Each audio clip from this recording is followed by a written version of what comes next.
A thin uniform circular disc of mass m and radius r is rotating with angular velocity omega in a horizontal plane about an axis passing through its center and perpendicular to its plane. तर या केसमध्ये आपल्याला एक disk दिलेला आहे आणि या डिस्कचं जे मास आहे ते किती तर यम इतकं आहे आणि त्याची जी रेडियस आहे ते किती दिले तर आर इतके. याच्या अराउंड ती रोटेट होणार आहे. त्याचा अँग्युलर स्पीड दिलेला आहे ओमेगा इतक्या अँग्युलर स्पीडने तो रोटेट होतोय. आता सर्वात पहिले आपण एक काम करू, मोमेंट ऑफ इनर्शिया घेऊ. कोणाचा? Moment of inertia of disc about an axis passing through its center.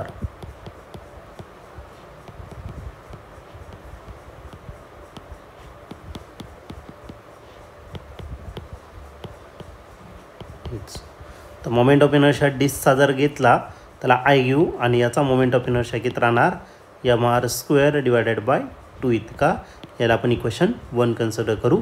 त्याच्या पुढे another disk of same radius but mass m/3 is placed gently on first disk coaxially. Okay, तर या केसमध्ये आता दुसऱ्या केसमध्ये काय दिलेलं आहे, अजून एक डिस्क आहे ज्याची रेडियस सेम आहे किती तर आर इतकीच आहे. आधीच्या डिस्कची जी रेडियस आहे त्याच्यावरती प्लेस करायचं आहे. म्हणजे आधीचं जे डिस्क आहे त्याचा मास किती यम इतकं आणि जो वरती टाकलेला आहे त्याचा मास किती असणार तर m/3 एवढं मास असणार. ओके, असे दोन मास आपण याच्यावरती प्लेस करणार आहे, एकमेकांवरती जनरली प्लेस करायचं आहे. त्याच्यापुढे the new angular velocity will be, तर नवीन अँग्युलर वेलॉसिटी किती असणार ते आपल्याला या ठिकाणी फाईंड करायचं आहे. मग आता ही बॉडी याच्या अराउंड रोटेट होणार. याचा नवीन अँग्युलर वेलॉसिटी आपण त्याला ω1 कन्सिडर करू आणि ते आपल्याला काय करायचं या ठिकाणी फाईंड करायचं आहे. ओके, त्याच्यापुढे हा क्वेश्चन 2024ला आला होता आणि 2023ला. याचं ए ऑप्शन आहे 2/3 ओमेगा, बी ऑप्शन आहे 3/4 ओमेगा, सी ऑप्शन आहे 4/3 ओमेगा आणि लास्ट डी ऑप्शन आहे 5/4 ओमेगा. तर आता या 4 ऑप्शनपैकी या क्वेश्चनचं करेक्ट आन्सर का असलं पाहिजे तर आपण याला सॉल्व करूया आणि मग डिसाईड करूया. आता घ्यायचं आपल्याला मोमेंट ऑफ इनर्शिया न्यू डिस्कचं. Moment of inertia of a new disk about an axis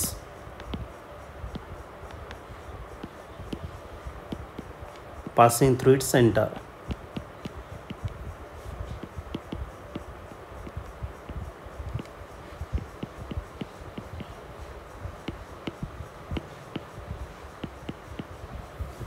तर मोमेंट ऑफ इनर्शिया नवीन डिस्क तो आपण ω1ने रिप्रेझेंट करू.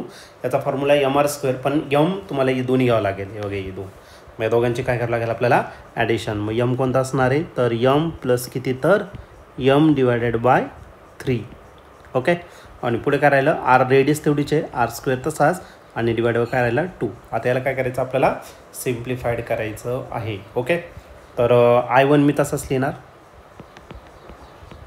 आणि याला क्रॉस मल्टिप्लाय करू.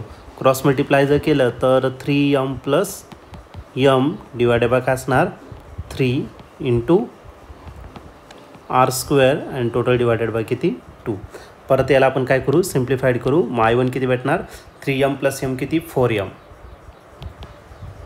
r² डिवायडेड बाय यात दोघांचं मल्टिप्लिकेशन 3 × 2 किती झाला 6. आता 4 आणि 6 हे 2च्या टेबलमध्ये, मग याला डिवाइड करून टाकू. 2 × 2 = 4 आणि 2 × 3 = किती 6. म्हणजे आपला जो नवीन I1 आहे तर I1 किती भेटेल तर आपल्याला 2/3 mr². याला काय करू आपण इक्वेशन नंबर 2 कन्सिडर करू. आता आपल्याला या केसमध्ये यूज करायचं law of conservation of angular momentum. त्याचा यूज करू बाय लॉ ऑफ कन्झर्वेशन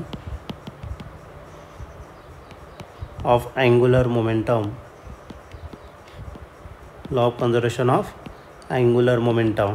आता याचं law of conservation of angular momentum जर घेतलं तर L = काय असेल L1 असेल आणि Lचा फॉर्म्युला I ओमेगा. तर पुढच्या केसमध्ये करायला तर I1 ω1. ω1 तर आपल्याला फाईन करायचं आहे. I कुठे आहे तर I बघा इक्वेशन नंबर 1मध्ये तुम्हाला भेटेल mr² किती 2. मी इथं टाकून देऊ आपण ती mr² डिवायडेड बाय 2 × ओमेगा आणि I1 किती आहे तर तो आहे 2/3 mr². तो पण टाकून देऊ आपण 2/3 mr² आणि इंटू आर राहिला ω1. आता कुठून आले ते पण राईट करून घेऊ. मग पुढे लिहिता येईल आपल्याला फ्रॉम इक्वेशन 1 and 2. आता त्याच्या बऱ्याचशा टर्म कॅन्सल होणार आहे, जसं की हा mr² आणि इथला mr² काय झाला कॅन्सल. बाकी काही कॅन्सल होणार नाही. ते परत आपण काय करू ते या ठिकाणी रिअरेंज करून घेऊ. मग राहिलं काय या ठिकाणी ω/2. पहिल्या याच्यात राहिलं आपलं ω/2 आणि दुसऱ्या याच्यात राहिलं 2ω1/3. आपल्या ω1च फाइंड करायचा, 3ला इकडे घेऊन टाकू. मग ω1 किती राहिला तर 3 आणि या दोघांचं मल्टिप्लिकेशन होणार 2 आणि 2चं. 2 2 किती 4. ओके 2 2 4 आणि अजून काय शिल्लक राहिला तर तुमचा ओमेगा आणि याचं आपलं काय असणार आहे फायनल आन्सर. ओके तर आता आपण ऑप्शन चेक करू कोणतं ऑप्शन करेक्ट आहे. 3/4 ओमेगा हे काय असेल तर तुमचं फायनल आन्सर. ओके मग या ठिकाणी तुम्ही ऑप्शन जर बघितलं तर ऑप्शन नंबर बी जो आहे तो या ठिकाणी आपला करेक्टली मॅच झालेला आहे. म्हणून या क्वेश्चनचं करेक्ट आन्सर ऑप्शन बी असेल. ऑप्शन बी म्हणजेच काय 3/4